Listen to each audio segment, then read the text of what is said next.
여러분들은 요즘 마음이 어떻습니까? 행복하십니까? 네. 아멘 소리가 작은 걸 보니까, 네. 뭐 사실 대답 안 하셔도 됩니다. 그냥 마음속으로 대답하십시오. 네. 요즘 사는 게, 깜깜한 인생이다. 또는, 나는 사는 게 행복하고 너무, 앞날이 밝다. 어느 쪽일까요? 아침에 눈을 떴어요. 근데 일어나기가 싫어요. 여기서부터 깜깜이가 시작되는 겁니다. 그리고 출근 생각하면 또 출근을 해야 되는구나. 또 오늘 하루 어떻게 지내야 되나.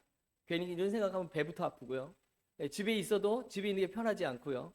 혼자 있는 것도 힘들고요. 참 이상하죠. 큰 사고가 난 것도 아니고 병원에 누워 있는 것도 아니고 내 통장에 돈이 잔고가 빵원으로 된 것도 아닌데 마음은 계속 무겁습니다. 왜 그럴까요? 흔히 사람들은 이렇게 얘기합니다. 세상이 너무 험해서 그래. 요즘 사는 게 너무 빡세.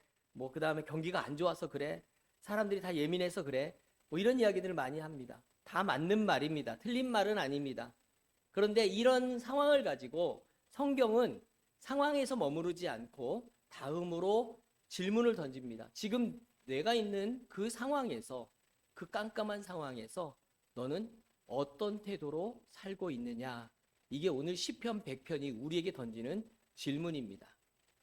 여러분 똑같은 상황인데요. 어떤 사람은 무너지고 어떤 사람은 노래합니다. 똑같이 힘든데 어떤 사람은 불평하고 어떤 사람들은 끝까지 하나님을 붙잡습니다. 차이가 뭘까요? 환경의 차이일까요? 조건일까요? 아니면 성격의 차이일까요? 정확하게는 태도입니다. 태도. 삶의 태도라고 얘기하죠. 여러분 솔직히 한번 생각해 보십시오. 여러분 우리의 태도가 어떻죠? 우리의 삶의 태도가 일어나자부터 뭐부터 보죠?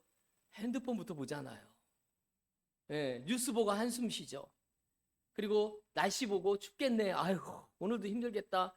이 말이 늘 입에 붙어 있는 사람들이 요즘 많습니다. 현대인의 가장 많이 쓰는 말 죽겠다라면서요. 예, 죽겠네. 힘들어 죽겠네. 피곤해 죽겠네. 뭐 이렇게 죽겠다는 사람이 그래서 어떤 목사님은 살겠네로 바꿔봤대요. 근데 너무 살겠네를 많이 해갖고 요즘 이제 그래서 그것도 안 한답니다. 사실 이게 그냥 습관처럼 보이지만 언어적 습관으로 보이지만 이건 사실은 영적인 태도입니다. 우리 삶의 이 어두운 상황들은요.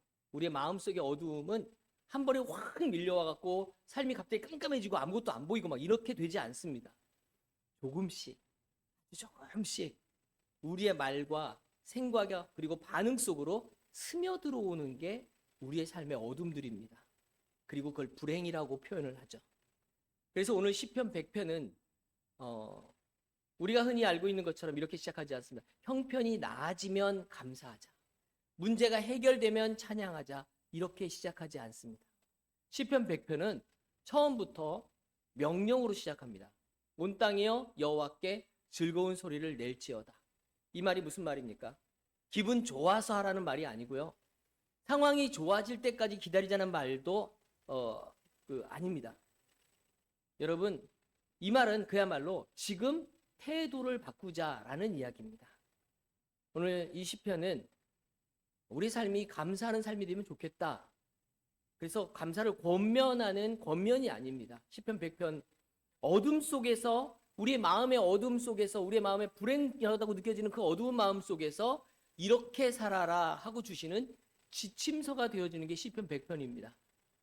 그래서 이 시편은 마음이 밝을 때 있는 시가 아니고요. 마음이 제일 어두울 때 붙잡고 읽어야 되는 시인 겁니다. 오늘 시편은 우리에게 물어봅니다. 내 삶이 어두운 이유가 정말 환경 때문이냐 아니면 너가 취하고 있는 태도 때문이냐. 오늘 우리는 이 시편을 통해서 과연 어두운 삶에서 벗어날 수 있는 태도는 어떤 건지 상황을 바꾸는 방법이 아니라 인생을 다시 밝히는 태도의 방향을 우리는 좀 찾아봤으면 좋겠습니다. 오늘 시편 100편은 그 태도를 딱 세 가지로 말합니다.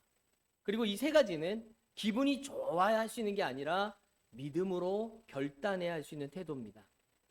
그래서 이 말씀을 통해서 환경은 그대로지만 바뀌지 않는 이 환경 속에서 마음이 다시 살아나는 은혜 그리고 그 은혜를 경험하는 축복이 있으시기를 축원합니다. 시편 100편은요. 그래서 기분의 시가 아니라 감정의 시가 아니고 결단의 시입니다. 결단의 시. 오늘 본문을 보면요. 시편 100편 짧죠. 딱 5절입니다. 성경에서 5절짜리 성경만 있으면 너무 좋겠죠. 네, 성경 일독하기 되게 편할 것 같아요. 그런데 이 짧은 시편이 유대인의 공적 예배, 특히 성전에 들어갈 때 불렀던 시입니다. 이 말은 무슨 말이냐면 이 시편은 개인 묵상용 시가 아니라는 얘기입니다. 이건 마음이 좋을 때 혼자서 흥얼대는 시가 아니고요. 사람들이 모여서 함께 불렀던 시라는 이야기입니다. 여기서 중요한 건 이겁니다, 여러분. 여러분 교회 오실 때 항상 기분이 좋을까요? 아니죠. 어떤 사람은 농사가 망한 사람들, 유대인들 중엔 농사가 망해갖고 예배 온 사람들도 있었을 거고요. 키우던 양 한 마리가 늑대에게 물려갖고 속상한 사람도 있었을 거고요. 자식 문제로 가슴이 찢어지는 사람도 있을 거고요. 죄책감에 고개를 못 드는 사람들도 있었을 거고, 또 앞날이 캄캄한 사람들도 있었을 겁니다. 그런 모든 사람들 앞에서 시편 100편은 이렇게 말합니다. 즐거운 소리를 내라. 기쁨으로 섬겨라. 감사함으로 들어가라. 인간적으로 말이 안 되는 이야기죠. 네. 그러나 신앙적으로는 가능한 이야기입니다. 이 시편은 인간의 감정을 가지고 쓴 시가 아니고 하나님이 우리에게 주시는 명령의 시입니다. 시편 100편을 보시면 감정의 단어가 여러 개 나오지 않습니다. 몇 개 나오지 않는데 그 중에 부정적인 감정의 단어는 하나도 안 나옵니다. 슬프다, 힘들다, 눈물이 난다. 이거 성경에서 흔하게 시편에 많이 나오는 겁니다. 나의 눈물을 아시고 뭐 힘들고 어려운 가운데, 고통 가운데, 뭐 고난 가운데 뭐 이런 부정적인 단어들 성경에 얼마나 많이 나옵니까? 시편에 엄청 나오는데 시편 100편에는 뭐만 나오는지 아십니까? 뭐뭐 내라, 섬겨라, 알아라, 들어가라, 감사하라, 찬송하라. 이런 전부 명령형의 단어만 나옵니다. 여러분 성경에서 명령형의 단어가 나오는 때는 언제냐면요. 결단이 필요할 때입니다. 시편 100편은 하나님이 우리에게 결단을 이렇게 살아라 라고 결단을 요구하는 성경 말씀이라는 겁니다. 히브리어를 보면은요. 3절에 알지어다라는 말이 히브리어로 야다거든요. 이게 그냥 단순하게 머리로 하는 지식이 아니고 삶으로 붙들고 가는 알미입니다. 예. 여러분 아시잖아요. 삶 속에서 깨닫는 지식들이 있죠. 예. 밥 태우면 어떻게 하죠? 밥이 뜸이 들들으면 어떻게 하죠? 우린 누구나 다 압니다. 물 더 붓고 다시 끓인다고. 예. 우리 삶을 통해서 배우는 거 아닙니까? 네. 우리 삶을 통해서 배우는 것들 중에 하나가 뭐예요? 몸이 피곤하면 뭐 하게 되죠? 어떻게 해야 돼요? 쉬어야 돼요. 살면서 배우는 것들 중에 하나 그런 거 아닙니까? 그래서 시편 기자는 삶을 통해서 여러분들이 삶을 붙들고 가는 알미, 우리가 하나님에 대한 알미 되어야 된다. 그러니까 하나님이 누구신지 아는 것이 우리가 살면서 저절로 느껴지는 것이 되어야 된다는 겁니다. 이게 신앙의 순서입니다. 4절에 보면 감사함으로라는 말이 나오는데 히브리어로 토다거든요. 이거는 조건 없는 감사를 얘기하는 겁니다. 형편은 이해는 안 돼도 감사하는 것. 형편은 그대로인데 감사하는 것. 설명할 수는 없는데 그냥 감사하는 것. 이게 토다라는 감사라는 뜻입니다. 그래서 이 시편은 1절에서 2절은 행동을 명령하고요. 3절은 정체성을 선포하고 4절은 하나님의 성품으로 결론을 이렇게 맺고 있습니다. 그리고 오늘 이 시편을 통해서 우리는 이 삶을 바꿀 수 있는 3가지 태도를 봅니다. 첫 번째가 뭐냐면요. 시편 100편은 일단 우리가 어떻게 어둠이 어떤 어둠인지, 우리 삶에 어떤 어둠이 있고 우리 삶 속에 어떤 게 힘든지, 어떤 게 고난인지 시편은 전혀 그거 얘기하지 않습니다. 시편은 우리 삶에 깜깜한 우리의 삶을 전혀 설명하지 않습니다. 그냥 분석하지도 않고요. 그냥 어떻게 살아야 될지, 그러면 어떻게 우리가 기쁨이 될 수 있을지 그 방법을 이야기하고 있는 겁니다. 우리의 삶이 어두운 깜깜한 이 어둠 속에서 행복한 밝음으로 나가는 첫 번째 삶의 태도가 되는 방법은요. 어둠 속에서 소리부터 바꾸는 겁니다. 시편 1절, 우리 100편 1절 2절 함께 읽어볼까요? 100편 1절 2절 함께 있습니다. 네. 온 땅이여 여호와께 즐거운 소리를 낼지어다. 기쁨으로 여호와를 섬기며 노래하면서 그 앞에 나아갈지어다. 여러분, 사람은요. 마음이 어두워지면 제일 먼저 뭐가 바뀌는지 아세요? 나오는 소리가 바뀝니다. 마음속이 답답하고 깜깜하고 아무것도 보이지 않으면 나오는 말부터 바뀝니다. 안 될 것 같아. 소용없어. 괜히 시작했어. 나는 왜 이럴까? 이런 말들이 계속 나오면 마음은 어떻게 되죠? 점점 더 어두워집니다. 환경이 그대로인데 내 안에 어둠은 점점 커갑니다. 더 답답하고요. 더 힘들어집니다. 그래서 시편 기자는 오늘 다른 것부터 말하지 않습니다. 뭐부터 말하죠? 느껴라, 생각을 고쳐라 이런 얘기하지 않습니다. 뭐라고 하죠? 소리를 내라 이렇게 얘기하고 여기서 소리는 즐거운 소리를 내는다. 기분이 좋아서 나오는 즐거운 소리가 아닙니다. 이 즐거운 소리는 히브리 원어를 보면은요 전쟁에서 외치는 함성에 가까운 겁니다. 여러분 전쟁터에 나가면 뭐 하죠? 여러분 왜 경기장 가면 경기장에 가고 사람들이 하면 우리나라 뭐 하죠? 우리나라 사람들은 이기라고 외칠 때 뭐라고 외쳐요? 잘 싸우라고 할 때 경기장에서 잘 싸우라고 할 때 응원할 때 뭐라고 외칩니까? 파이팅 이렇게 외치잖아요. 우리나라 사람들 파이팅 되게 좋아해요. 파이팅! 막 이런 거 되게 좋아하거든요. 외국 사람이 그러더라고요. 어떤 분이. 왜 한국 사람들은 맨날 싸우지? 아니, 파이팅이라는 게 싸우자란 말이거든요. 예. 근데 한국 사람들은 뭐 하면 파이팅! 막 심지어는 술 먹으면서 파이팅! 막 이런데요.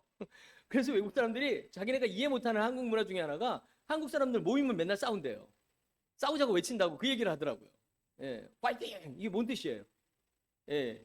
이게 즐거운 소리라는 얘기입니다. 성경에서 얘기하는 즐거운 소리는 이런 겁니다.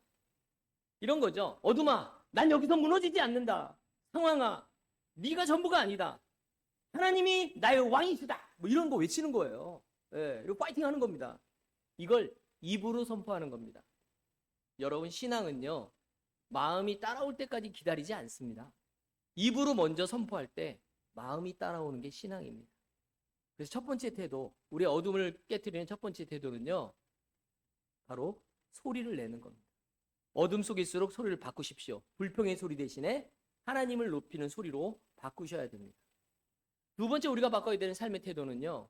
어둠 속에서 우리의 정체성을 다시 붙잡는 게 필요합니다. 3절 말씀 읽어볼까요? 3절 말씀 여호와께서 우리 하나님이신 줄 너희는 알지어다. 그는 우리를 지으신 이시오. 우리는 그의 것이니 그의 백성이요 그의 기르시는 양이로다. 여러분 세상에서 제일 무서운 사람이 어떤 사람인지 아세요? 세상에 제일 무서운 배는 게 없는 사람이에요. 예, 보이는 게 없는 사람. 그래서 그런 사람들은 우리 그 인생 그 제일 무서운 사람 그런 거예요. 그죠? 막 가는 인생 흔히 얘기하죠. 예, 보이는 게 없으니까 막 가죠. 네. 여러분 그런데 우리에게 있어서 제일 무서운 건 뭔지 아십니까? 자기 정체성이 없어지는 겁니다. 예, 어두우니까 내 정체성이 안 보여요.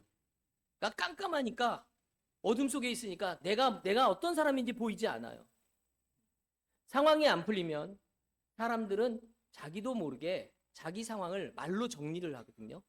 그런데 대부분 좋게 정의하지 않습니다. 실패하면 나는 실패자야 이렇게 정의하고요. 남들과 나를 비교하면 난 부족한 사람이야 이렇게 얘기하고요. 내가 좀 흔들리면 나는 믿음 없는 사람이야 이렇게 얘기합니다.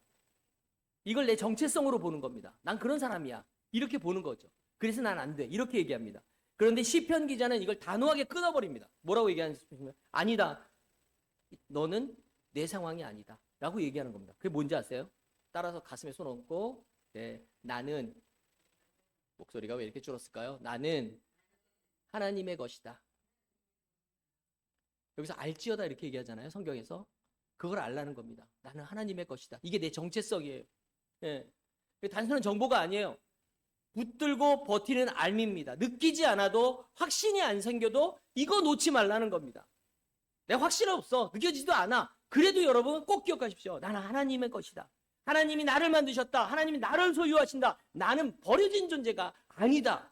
여러분 이 정체성이 회복되지 않으면요. 아무리 상황이 좋아져도 내 마음은 여전히 어둡습니다. 그래서 우리의 두 번째 바꿔야 될 태도는 이겁니다. 네. 나는 누구인지 고백하는 겁니다. 나는 하나님의 것이다. 이런 고백들이 있었으면 좋겠습니다. 세 번째로 우리가 우리의 삶을 어둠에서 벗어나는 세 번째 태도는요. 감사를 선택하는 겁니다. 현재 어둡고 깜깜해도 그 속에서 감사를 선택하는 겁니다. 4절 5절 말씀 함께 있습니다.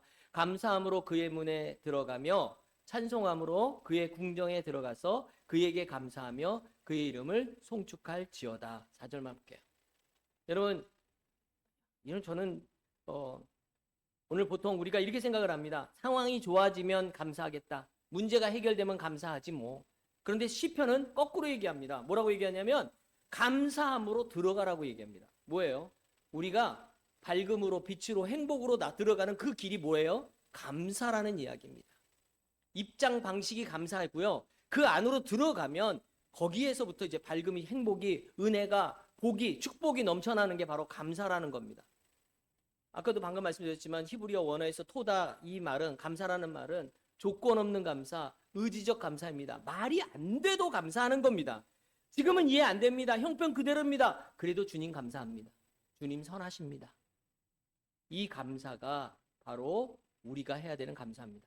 5절은 이렇게 말합니다. 여호와는 선하시며 그의 인자하심이 영원하고 그의 성실함이 대대에 이르리로다. 여러분, 우리의 환경은 흔들려도요, 하나님의 선하심은 흔들리지 않습니다. 시몬스 침대 광고 한번 했습니다. 흔들리지 않는 편안함, 우리 하나님. 네. 여러분, 우리 환경은 흔들려도 하나님의 선하심은 흔들리지 않습니다. 그래서 우리는 감사할 이유가 없어도 감사할 분이 있기 때문에 감사하는 겁니다. 이게 믿음입니다. 그럼 이제 우리가 어떻게 살아야 될까요? 말씀을 여기까지 들었으면 이제 질문은 하나입니다. 말씀 들었는데 나는 일주일 그럼 어떻게 살아야 될까? 여러분, 가끔 그런 분들이 계시는데 주일날 설교 들었으니까 참 은혜 됐으니까 집에 가서는 설교 읽고 사는 분들 많습니다. 주일날 은혜 받았으니까 일주일의 삶을 버티고 건드는 거야. 그 은혜가 어떤 은혜인지 모르겠지만 그래도 은혜는 받았어. 아멘. 그리고 갑니다. 감사하면서 살죠. 아주 은혜 믿음이 좋아요. 그죠? 근데 여러분, 설교는요, 고개를 끄덕이는 데서 끝나면 아무런 의미가 없습니다. 삶의 한 칸이라도, 한 걸음이라도 움직여야 되는 것이 말씀입니다. 시편 100편이 말한 세 가지 태도를 우리 안에서 한번 끌어내 볼까요? 첫 번째, 여러분, 말부터 바꾸십시오. 이번 한 주간 그걸 한번 실천해 보십시오. 불평이 나오려는 그 순간에 입을 멈추고 방향을 바꾸는 겁니다. 안 되겠어가 아니라 하나님이 도우실 거야, 이렇게 바꾸시는 거고요. 이번에도 틀렸어가 아니라 하나님은 아직 끝나지 않으셨어. 하나님은 아직 계속 하고 계셔. 망했는데 다 망했다가 아니라 하나님이 잘 인도하실 거야. 이게요, 처음엔 참 어색합니다. 그런데 솔직히 유치해 보이기도 하지만 성경은 말합니다. 입이 바뀌면 마음이 바뀐다고. 마음이 바뀌면 태도가 바뀌는 겁니다. 여러분, 이번 주에 한 주간 사시면서 상황을 바꾸려고 애쓰지 마십시오. 말부터 바꾸십시오. 여러분의 삶이 바뀔 줄 믿습니다. 두 번째로, 여러분의 정체성을 매일 고백하십시오. 여러분, 아침에 눈 뜨자마자 제일 먼저 하는 생각이 있잖아요. 오늘도 버텨야지, 또 하루네, 큰일이네. 이런 것에다가 한 가지 고백만 더 붙여도 돼요. 오늘도 버텨야지, 나는 하나님의 것이니까. 오늘 또 하루가 시작이네. 아이고, 힘들어서 어떡하지? 나는 하나님의 것이니까 버틸 수 있어. 아유, 오늘 하루도 큰일 났네. 이렇게 또 허리가 아프나? 그래도 하나님의 것이니까 괜찮아. 하나님의 것이라는 여러분의 정체성을 고백하는 겁니다. 매일 같은 고백으로 자기를 다시 세우는 것들이 필요합니다. 안 되면 여러분, 아침에 일어나면 눈 뜨면 이렇게 얘기해서 나는 하나님의 것이다. 나는 하나님의 것이다. 나는 하나님의 것이다. 요 세 번 되새기는 게 어렵지 않지 않습니까? 자기 전에 누워서 잠자리 드시면 하루에 3번만 외우세요. 나는 하나님의 것이었다. 나는 하나님의 것이었다. 나는 하나님의 것이었다. 네. 오늘 하루 하나님의 것을 살았다고. 여러분, 이렇게 자기 정체성을 고백하는 여러분들이 되어야 됩니다. 마지막으로, 여러분, 감사의 적용이 우리의 삶에 있으면 됩니다. 감사는 기다리지 않습니다. 선택하는 겁니다. 감사할 조건이 올 때까지 기다리는 게 아니고 내가 먼저 감사를 선택하는 겁니다. 하루에 딱 3가지 제목만 감사하세요. 감사 거를 찾아보세요. 큰 감사 아니어도 됩니다. 해결된 문제가 아니어도 됩니다. 그냥 숨쉬게 하셔서 감사합니다. 오늘 하루를 주셔서 감사합니다. 그냥 주님을 떠나지 않아서 감사합니다. 여러분, 이렇게 감사의 분위기를 바뀌는 게 아니라 감사를 통해서 우리의 영적 위치를 바뀌는 그런 행동들이 우리 안에 있었으면 좋겠습니다. 거꾸로 하면요, 불평의 자리는 하나님과 멀어지는 자리가 되어지는 거고요. 감사의 자리는 하나님 앞으로 나아가는 은혜의 문이 되어지는 겁니다. 말씀을 마치겠습니다. 여러분, 우리의 태도가 바뀔 때 우리의 어두운 삶, 답답한 삶, 그리고 깜깜한 우리의 삶은 빛으로 환하게 비춰지는 은혜의 삶이 될 수 있습니다. 환경이 나아져서 밝혀지는 게 아닙니다. 소리, 정체성, 우리의 감사가 바뀔 때 하나님의 은혜로 우리의 삶이 바뀌는 겁니다. 여러분의 마음이 바뀌는 겁니다. 우리의 심령이 달라지는 겁니다. 오늘 시편 100편은 우리에게 이렇게 말씀하고 있습니다. 너의 상황을 먼저 고치려 하지 말고 너의 태도를 바꿔라. 이것이 시편 100편에서 우리에게 하나님이 하시는 말씀입니다. 일주일의 삶 속에서 이 말씀을 기억하고 하나님과 동행하고 우리의 삶을 잘 바꿔볼 수 있는 저와 여러분 되시기를 주님의 이름으로 축원합니다. 기도하시겠습니다. 사랑의 하나님, 우리의 환경은 날마다 똑같은데 우리의 마음은 점점 답답하고 점점 어두워질 때가 많았던 것을 고백합니다. 그럼에도 불구하고 오늘 하나님의 말씀을 듣고 우리가 오늘 말씀처럼 소리를 바꾸게 하시고 그리고 우리의 정체성을 다시 붙들게 하시고 우리가 감사를 선택하는 믿음을 허락하여 주옵소서. 이번 한 주간 우리의 상황이 바뀌지 않아도 내 태도가 바뀌는 은혜를 허락하여 주옵소서. 예수님의 이름으로 기도드리옵나이다. 아멘.